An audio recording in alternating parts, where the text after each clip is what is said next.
Long term के लिए अगर प्रॉफिटेबल बनना है तो मैं आपको देखो कुछ प्रो टिप्स दे दूं, आपको किस चीज में क्या करना चाहिए, जो मैं मेरे एंगल से बोलूंगा, ठीक है।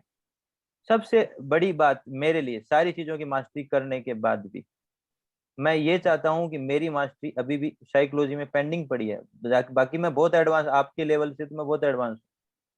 तो मेरे लिए मैं कहता हूँ कि इसकी लेयर बहुत हैं, इसके अंदर गहराइयां बहुत हैं। तो मुझे मास्टरी करनी है हमेशा के लिए, जो चलती रहेगी वो साइकोलॉजी है। और यही एक चीज है जो मुझे डिट्टो एसएल पकड़ा सकती है, विद थ्योरी, विद चीजें। अब आप देखोगे ये ग्रीड है, ये ग्रीड है, ये जीआईए एरिया बन गया यहाँ पे, मतलब ये सारा कॉन्सेप्ट आपको समझाने के लिए, इजी बनाने के लिए मैंने वैसे बनाए। और अपनी समझ के लिए मैंने उनके नाम रखे हैं, और नाम की वजह से मैं उनको ज्यादा गहराई में ले जा पाता हूँ। तो प्रो टिप्स क्या होता है, आप अगर लंबे समय के लिए मार्केट में ठहरना चाहते हो तो आप हमेशा साइकोलॉजी को मास्टर करो, पहली चीज, ठीक है। और सबसे कम अगर ध्यान आपको देना है तो वो देना स्ट्रेटेजी के ऊपर। और सर सबसे ज्यादा इंपॉर्टेंट जिसमें गहराई नहीं है वो है मैनेजमेंट। मैं बार बार यही बात बोलूंगा, मैनेजमेंट मैनेजमेंट मैनेजमेंट, इसके अलावा कुछ भी नहीं है। यहाँ कुछ नहीं है, मेरा एसएल मेरे लिए इंपॉर्टेंट है, उसी एवज में मैं बहुत बड़ा कमाऊंगा। साइकोलॉजी सिर्फ सहारा देगी, ये एक तरीका है जिसके बेसिस पे मैं अच्छा मैनेजमेंट की वजह से, अच्छे मैनेजमेंट की वजह से। सबसे बड़ी दिक्कत आप लोगों की एक ही रहेगी, मेरे हाथ से ये ट्रेड छूट न जाए। ये मार्केट अब बॉटम पे आ गया है, इस लेवल पे आ गया है, मार्केट ऊपर जाएगा। ये एरिया सर ने दिया है, इंपॉर्टेंस है, जैसे ये एरिया दिया, पीछे भी जो एरिया दिया, तो ये एरिया दिया है तो इस एरिया की वैल्यू देखो ना, इस एरिया को एक्यूरेट फाइंड करो ना। आप नहीं फाइंड करके इसमें उस टाइम तक आप इतना गवा चुके होगे, जो इस सारी खिचड़ी में आप गवा चुके हो, माहौल को पकने नहीं दोगे। इसीलिए इससे बचने के लिए मैंने हाई एक्सपेक्टेड एरिया को फाइंड करने के तरीके बनाए। उस हाई एक्सपेक्टेड एरिया बराबर मैंने क्या बोला, ओवर ट्रेडिंग जोन, यानी कि इससे, नो ट्रेडिंग। हाँ नो ट्रेडिंग जोन बोलो, ओवर ट्रेडिंग, क्योंकि ये रिटेलर के लिए ओवर ट्रेडिंग है, आपके लिए नो ट्रेडिंग है। और एक आगे जाओगे ना, आगे जाओगे तो मैं आपको ये ट्रेडिंग जोन बनाऊंगा। मार्केट ने एक अचानक से बड़ी ग्रिड दिखाई है, दिखाइए, मार्केट ये यहाँ पे ठहरा है, मैं क्या बोलता हूँ इसको, हाई एक्सपेक्टेड एरिया। जस्ट इसके बाद में ही बोलता हूँ ना, हाई एक्सपेक्टेड एरिया, यानी कि नो ट्रेडिंग जोन। अब रिटेलर क्या करेगा, जो रिटेलर करेगा हम उसको डेप्थ में समझते हैं, ये एरिया इतना समझ में आ गया। अब इस एरिया की अपने को एक्सप्लेनेशन चल रही है, अब इस एरिया को हम करते हैं जूम, ये एरिया इतना, बस, ठीक है। अब ये एरिया में जब मार्केट यहाँ तक आया, कैसे कैसे लोग होंगे मार्केट में आप बता सकते हो। कुछ लोग ऐसे होंगे जो ने सच में बाइंग करी थी लेकिन जल्दी निकल गए, कुछ ऐसे होंगे जो बाय कर नहीं पाए, देखते रह गए, लेकिन कंफर्म थे कि ऊपर जाएगा जाएगा, लेकिन उनकी कंफर्मेशन के बाद में वो थोड़े डर रहे थे और ऊपर की साइड में बाइंग करी होगी। होंगे ना, हर तरह के लोग होंगे। जिन्होंने बॉटम पे पकड़ा उन्होंने छोटे प्रॉफिट लिए होंगे, जिन्होंने हाई पे पकड़ा है कोई, ऐसे कई तरह के लोग होंगे अलग अलग मेंटलिटी में, जो ट्रेप होके आ रहे हैं, जो नीचे से सेल की साइड में नुकसान खा लिया होगा, जिन्होंने नीचे की सेलिंग ली होगी उन्होंने यहाँ नुकसान बुक किया होगा। तो जो करंट में एक गर्मा गर्म चीज जिनके सामने परोसी गई थी, जो ताजा ताजा चीज है, जिन्होंने ताजा ताजा नुकसान खाया है या ताजा ताजा प्रॉफिट खाया, उनका है ना पेट में वो चीजें पचती नहीं है। और वो जब नहीं पचती है ना तो ये वाला जोन उनको अच्छे से लूटता है। आप याद रखना, इसको मैं बोल देता हूँ हाई एक्सपेक्टेड एरिया। जब मार्केट ने करंट में एक बड़ा सा चाल दिखा दी ना तो लोग देखते हैं कि अब ये कंटिन्यू रहेगी। अब वहां जो ट्रेपिंग हो रही है वो उसको नहीं समझते हैं। और हाई एक्सपेक्टेड में मार्केट में रिटेलर बहुत ज्यादा ट्रेड करते हैं, और वो ट्रेड कहीं ना कहीं प्रॉफिट उसको बढ़ावा देता है, कहीं ना कहीं रिसेंट का लॉस, जो सेलर है लॉस खा के आया है उसको वो बढ़ावा दे रहा है, वो वहां फाइट कर रहा है अपने लॉस से। जिसने छोटा मोटा ग्रीन एरिया ले लिया होगा, 1000 2000 4000 5000 रुपया कमा लिया होगा, वो 5000 रुपया भी उसको पचेगा नहीं, न लॉस पचता है न प्रॉफिट पचता है। पता है आप लोगों में, अगर आप जानते हो, जिसने 2000 रुपया कमा लिया, आप 2000 रुपये कमाते समय आपके एसएल पे आपका बहुत कंट्रोल रहता है। 2000 कमाते ही आप अपनी ट्रेड पकड़ना, आपका एसएल का दायरा इतना इजीली बढ़ जाएगा क्योंकि आपके पास आपकी कमाई है। और ये मैं तो मेरे की नोट बनाता हूँ, मुझे पता है कि ये चीज होती है, आप लोग इसको देखते भी नहीं हो पीछे मुड़ के कि आपने ऐसा किया था। इसलिए आप अपनी ट्रेडिंग से सीखते, मतलब जानते सब हैं, सब जानते हैं। अब मैं बोल रहा हूँ तो सब जानते हैं, लेकिन क्या इसका फायदा उठाया आपने? अगर आपने यहाँ 2,000 4,000 रुपया कमा लिया है, तो आपका एसएल का एरिया क्यों बढ़ रहा है? आपकी स्टाइल क्यों बढ़ रही है? आपकी ट्रेड क्यों बढ़ जाती है? क्योंकि आप ट्रिगर, चलो ठीक है, छोटे छोटे एसएल भी ले रहे हो आप, कंट्रोल में चल रहे हो, तो आप ट्रेड की संख्या बढ़ा दोगे। ट्रेड की संख्या बढ़ा दोगे, इसका मतलब है कि आप बार बार नुकसान करोगे छोटा छोटा। और अब मैं आपको बताता हूँ, अब आपके 5,000 का प्रॉफिट अगर 3,000 होगा ना, तो ये 5,000 का जो खुशी आपको मिली थी ना, 2,000 आपकी पूरी खुशी खा जाएगा। अब आप आओगे वापस में उसी चीज पे जो सेलर कर रहा है, जिसको सेलर नुकसान खा के आया है। वो नुकसान की वजह से ओवर ट्रेडिंग कर रहा है, आप प्रॉफिट की वजह से ओवर ट्रेडिंग कर रहे हो। यहाँ रुका कोई नहीं है। मार्केट ऐसा लग रहा है कि यहाँ पे हमारे सामने थाली परोस रखी है, सारे व्यंजन हमारे सामने रखे हैं, भाई ये खा लो, ये खा लो, ये खा लो, और हमें आग लग रही खाने की, बस हमें खाना है। तो क्या कर रहे हैं कि मार्केट ने ऐसा माहौल, ऐसी साइकोलॉजी तैयार कर दी है, अब यहाँ अपनी आग बुझा रहे हैं हम। ठीक है, तो अब इस एरिया को आप एक बार ढंग से देखो कि मार्केट ने, देखो मैं बताता हूँ मार्केट कैसे स्टडी करना चाहिए, कैसे करते हैं। ठीक है, ये ओवर एक्सपेक्टेड जोन है। अब मार्केट क्या कर रहा है इस जगह? मार्केट ने एक रिजेक्शन कैंडल बना दी, इसको बोलते हैं हैमर, रिवर्सल की निशानी। और जस्ट उसके नीचे मार्केट ने एक रेड कैंडल बनाई, और रेड पूरी भरी भी बनाई। जो फोमो में फंसे होंगे सेलर में या वेट कर रहे होंगे, ठीक है, उनको क्या दिखाया? मार्केट ने रिजेक्शन दे दिया है। रिजेक्शन देने के बाद में जैसे ऊपर चलता है, वो थोड़ा सा हड़बड़ाते हैं, क्योंकि डर जल्दी आएगा सेलर को, क्योंकि पीछे बहुत अच्छा आया है। ये चीजें उनको फिर से परेशान कर रही है। उसके बाद में एक रेड और बना दी, इसके नीचे की क्लोजिंग मिल गई, फिर इसके नीचे की भी क्लोजिंग आपको मिल गई। उसके बाद में मार्केट ने बहुत तेजी से ऊपर की साइड खींच दिया। अब ऊपर की साइड खींचने से पहले मार्केट ने क्या किया? माहौल तैयार किया ट्रेप करने के लिए। एक एक कैंडल को आप देख रहे हो, तो अब ये जो एरिया है ये बना दिया स्पेस। मैं क्या बोलता हूँ स्पेस क्यों मैंने यूज किया? क्योंकि स्पेस बनाया है, और मार्केट ने उसी स्पेस को बॉटम से लेके ऊपर तक खींच दिया ग्रीन कैंडल में। क्या इसका इम्पेक्ट नहीं आएगा? आएगा। यहाँ पे आएगा। सेलर एंटर करने लग गए हैं, उन सेलर को क्या फियर नहीं आएगा? आएगा। क्या इनको ग्रीड नहीं आएगा? आएगा।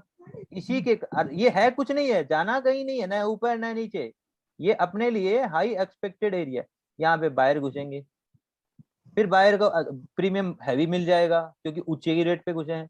अब वो जैसे ये कैंडल गिरेगी ना, उनको वो रेटें तो देखने को ही नहीं मिलती।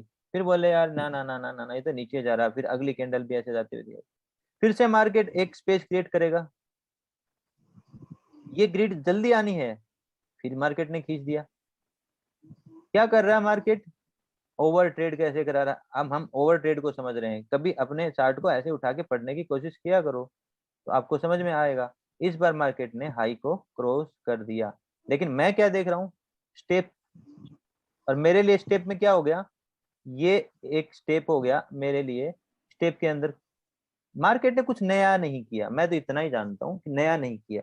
और स्टेप में तुरंत रिजेक्शन दिखा दिया, रिट्रेसमेंट दिया, रिट्रेसमेंट में ये एसएल खा गया, ये एसएल पेंडिंग छोड़ दिया, ये एसएल खा गया। उसके बाद में इनको हल्का किया है ना, इन लोगों को, क्योंकि इनको हल्का कर दिया। यहाँ पे बैठे हैं कुछ लोग, उनको हल्का नहीं किया, उनको बाद में करेगा।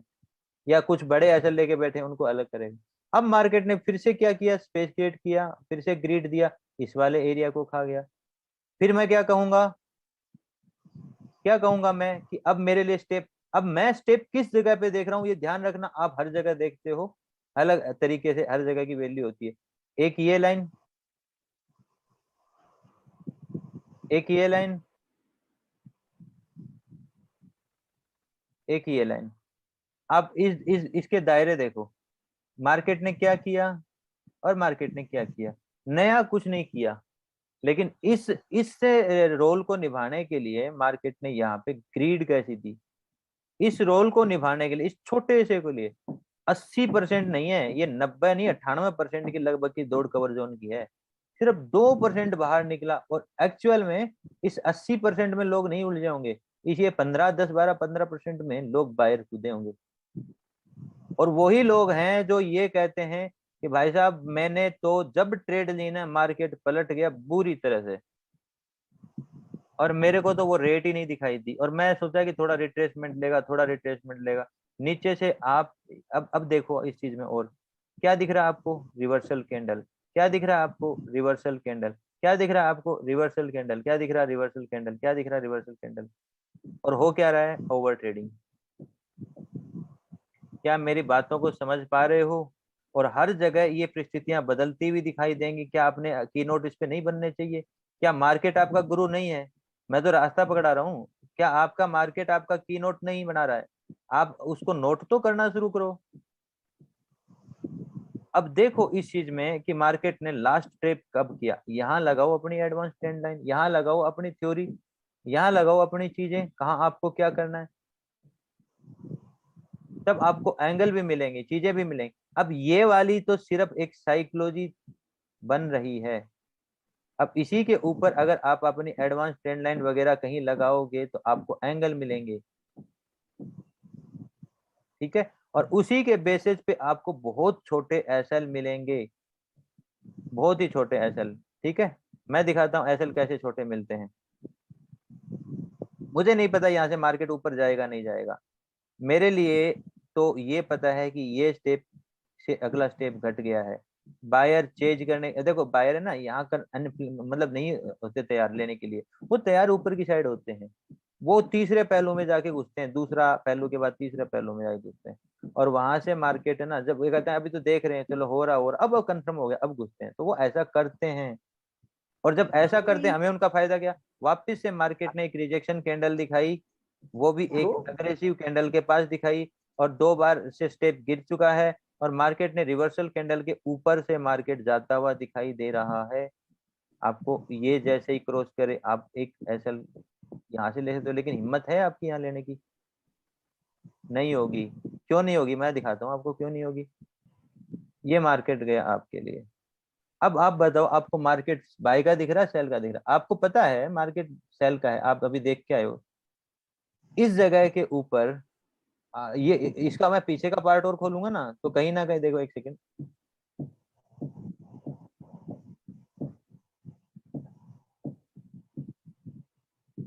ठीक है, ये पार्ट देखो अब, इतना पार्ट। अब आप ये देखो, इसके अंदर बाकी सारी चीजें भी छुपा दूं क्या? चल ठीक है। अब आप देखो, ये मार्केट एक रिटेलर को दिखता है। अब उस नजरिए से मत देखो जो सारा मैं दिखा चुका हूँ। यहाँ किसकी हिम्मत होगी इस जगह सेल करने की? क्या मुझे कोई बताएगा किसी की हिम्मत है यहाँ सेल करने की? किसी की भी हिम्मत नहीं होगी, नहीं सर, नहीं होगा। किसी की भी नहीं होगी। लेकिन मैं हाँ क्या सर, है? थोड़ा सा रिट्रेसमेंट ले सकता है आदमी, ये सोचेगा बार बार रिट्रेस ले रहा है, एक एक स्टेप चढ़ रहा है, थोड़ा सा रिट्रेसमेंट ले सकता है यहाँ पर। ले सकता है, ठीक है, सोचेगा, लेकिन हिम्मत करके दिखाना, फिर मैं मानूंगा। हाँ नहीं, तो एकदम चढ़े हुए में पता लगा आपकी कि तुरंत। आपकी आपकी हिम्मत है ना, यहाँ बन जाएगी, यहाँ बन जाएगी, हम्म। हाँ, यहाँ यहाँ नहीं, बन जाएगी। यहाँ नहीं बनेगी। तो फिर आप और मेरे यहीं से से ये मत कहो कि 2 पॉइंट का एसएल दिला दो मेरे को। मैं हंसते हंसते 2 पॉइंट का एसएल खा लूंगा ये सारी चीजें समझ के, क्योंकि अब मैं सारे प्राइस एक्शन खोलता हूँ ना तो सब चीजें आपको क्लियर हो जाती हैं। और जब मैं ये ऐसे अभी आपको अलग दिख रहा है, और जैसे ही मैं इसको हटाऊंगा और ये प्राइस एक्शन चालू करूंगा, बोला यार बहुत इजी है, बहुत इजी है पकड़ना, लग रहा है ना, लेकिन एक्चुअल में इजी नहीं है। मेरे लिए मुझे ये पता है यहाँ से 1000 पॉइंट जाए, मैं अगर मेरी परफेक्शन लेके हासिल करके बैठा हूं तो मैं 2 पॉइंट देने के लिए तैयार हूँ। लेकिन 2 पॉइंट के एवज में आपको 100 पॉइंट तब मिलते हैं। ये तो सिर्फ एक उदाहरण है, ये कोई तरीका नहीं है, तरीके होते हैं लेने के लिए। हम ऐसा नहीं कि मैं यहाँ पकड़ता हूँ, मैं यहाँ नहीं पकड़वाता, और विशेषकर नए ट्रेडर को तो बिल्कुल भी नहीं पकड़ाता। जो मैं कहता हूँ ना तीसरी तरह की ट्रेडिंग आएगी, वो आएगी इधर, लेकिन बहुत ज्यादा डेंजर होगी। यहाँ आप अगर ट्रेड भी कर लोगे ना, किसी की हिम्मत है तो 25 की क्वांटिटी तो उठा लोगे आप, 1000 की क्वांटिटी उठा के दिखा देना, मैं मान जाऊंगा। 1000 क्वांटिटी उठा के दिखा देना, आपको पता नहीं चलेगा कभी ये ऐसे स्पाइक मार जाएगा, एक बड़ी सी कैंडल बना देगा, और इतना डर रहता है। इसी वजह से यहाँ पे डिमांड नहीं होती, आपको बहुत अच्छी रेटें मिल जाती हैं, ठीक है। सर सही है। इसमें जैसे अगर सपोज हो तो आप लोग बास्केट ऑर्डर में ट्रेडिंग करते हो कि मतलब? नहीं नहीं, मैं कोई बास्केट ऑर्डर में ट्रेडिंग नहीं करता, ना मैं हजारों की साइज में ट्रेड करता हूँ। मेरी मैक्सिमम साइज होती है 400 500, 500 की साइज होती है, और डिपेंड करती है अलग अलग सिचुएशंस के ऊपर, ठीक है।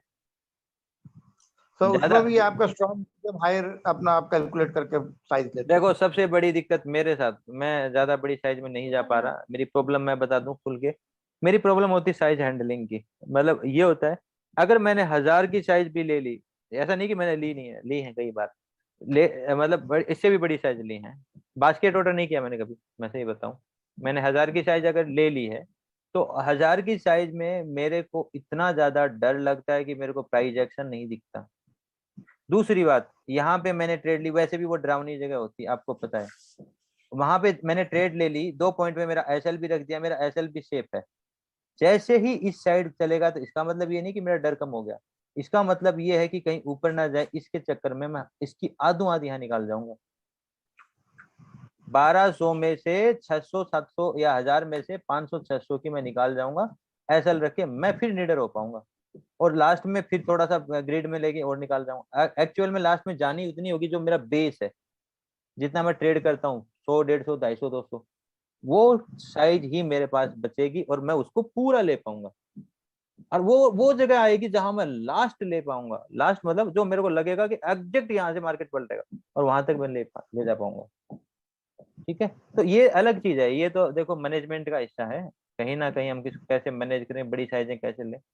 ठीक है, आप लोगों में हिम्मत है तो पकड़ाने की हिम्मत मेरी रहती है, गामा प्ले में आओ ना आप, और आगे उस दिन देखो, मैं आपको ट्रेड पकड़ाता हूँ, आप ट्रेड ही नहीं पकड़ पाते हो। पहली बात तो, जो आते हैं ना पहली पहली बार गामा के सेशन में, सिर्फ ये देखते हैं सर जी यहाँ ट्रेड कैसे बनेगी, वो ट्रेड नहीं पकड़ पाते। मैं बोलता रहता हूँ वो ट्रेड ही बाद में लेते हैं, एक्चुअल में मोमेंटम निकल जाता है। और बाद में पता चलता है दूसरी तीसरी बार में जो गामा प्ले में आ रहा है, वो समझता है कि हाँ यहाँ ट्रेड लेनी थी, और वो उसका कॉन्फिडेंस भी बढ़ जाता है। तो वो चीजें क्या है, थोड़ा सा आपको उस वाली स्टाइल का आपको पता नहीं, तो आपको दिक्कत होती है एक बार पहली बार प्ले करने में गामा में। अब जब जजेकब सर कह नहीं रहे थे, वो यही तो कह रहे थे, सर इस बार है ना मैंने मिस किया, अगली बार देखना मैं एक ही ट्रेड से 50,000 ना लेके जाऊं। तो कहने का मतलब होता है उनको, उनका कॉन्फिडेंस, वो मेरे पे कॉन्फिडेंट होके वो ट्रेड कर रहे हैं, और वो बार बार देख रहे हैं इस चीज को। ठीक है।